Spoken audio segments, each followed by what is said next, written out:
The backbone of the Caradron air fleets are the Archanaut companies. These grizzled privateers crew the Skyport's vessels. In this video, we'll be showing you how to paint the company captain from the Archanaut company box quickly and easily in less than 10 paints. And by following this guide, you'll have the whole squad ready to repel borders and take the fighting to their enemies before you know it. So the first thing we need to do is undercoat the model, and for this we've chosen to use lead belcher as there's quite a lot of silver on the model. This will give us a head start and really speed up the painting process. You'll also need to have a pot of lead belcher to hand, just in case we need to do any tidying up of mistakes. The paints you'll need to follow along with this guide are listed on screen now.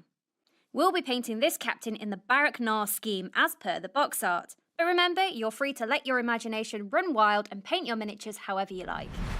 If you're new to painting, you can check out the Citadel Colour Painting Essentials videos to learn all about it. The series is linked in the description box below. So the first thing we're going to do is actually paint over all those silver areas with lead belcher from the pot. This might seem a little odd seeing as we've already undercoated with lead belcher. However, the paint from the pot has a slightly different finish to the spray can, so if we make any mistakes, this just means we can tidy up really easily.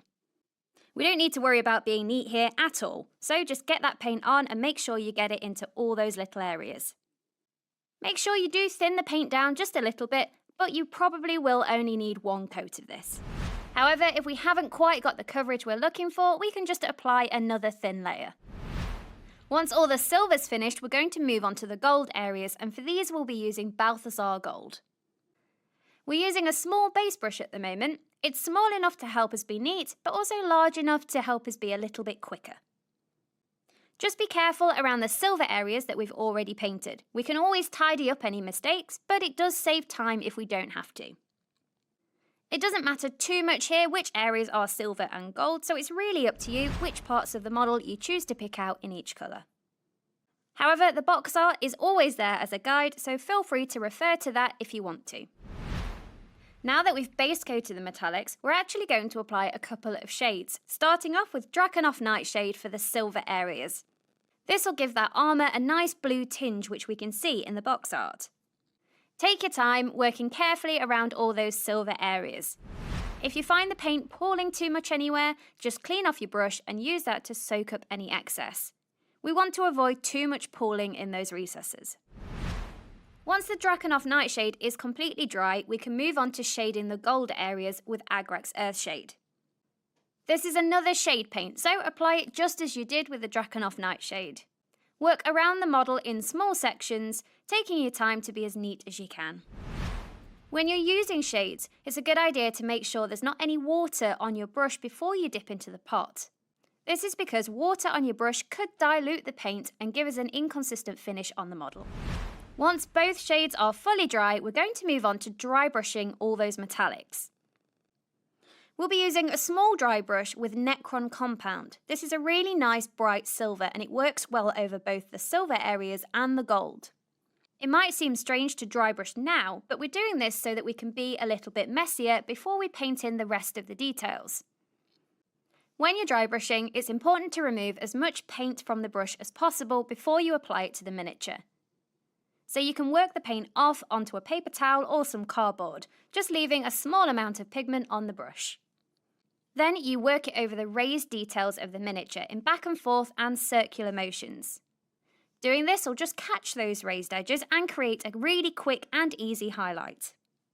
Start off with a soft pass of the paint. It's easier to build up layers of dry brushing than it is to correct an over-enthusiastic dry brush. We're using Necron Compound for this. This is a specially formulated dry paint which is perfect for dry brushing. However, if you don't have this at home, Stormhost Silver could be a really good alternative. Once you've finished dry brushing, it's always a good idea to dust off the model with a clean brush. Sometimes dry brushing leaves little particles of paint on the model, and we don't want these to set when we're painting over them. Once the metallics are completely dry, we'll be moving on to those overalls, and for these we'll be base coating them in that signature colour Barak Nar Burgundy. We've switched to a small layer brush here, as we need to be a little bit neater around all those details we've already finished. This is a base paint again, so make sure to thin it with a little bit of water and build it up on the miniature in a couple of layers. The next thing to do is to pick out the straps and the gloves, and for these we'll be using Xandri Dust. Take your time around those areas that we've already painted, but if you do make any mistakes, you can just tidy back up with the previous colours. Again, we're sticking with that small layer brush as it'll help us be neater and gives us more control of the paint. Next, we'll be using Temple Guard Blue, and we'll be using this to pick out the eyes and some lenses. This is a really nice, bright and piercing blue. So painting these small details in such a punchy colour will really draw the eye to them. You'll notice we've only got one area left of the miniature unpainted. So let's get those boots painted with Abaddon Black. This is obviously a strong colour, so we do need to take our time and be as neat as we can. But as always, you can just tidy up mistakes if you need to. Now with all the base coats done, we're going to move on to some more shades. We're going to use Nuln Oil to shade the overalls, the eyes and the lenses. Doing this will really add some depth to the miniature and help tie it all together. These are larger areas, so we can switch back to that small base brush if we want to. Next, we're going back to Agrax Earthshade, and we'll be using this to shade the gloves and the straps. Agrax Earthshade is really versatile. It works fantastically over a variety of base coats. Over pale colours, it can be a good idea to thin it down with a little bit of water. This will just give us a more subtle effect. And if you find you want more depth in the recesses, you can just carefully apply some Agrax Earthshade straight into them. And there we are, your Archanaut company captain is complete, ready to lead his band of privateers across the skies on their next expedition. You can see that our model is based in Astrogranite, and if you'd like to learn more about basing, you can check out our video all about it.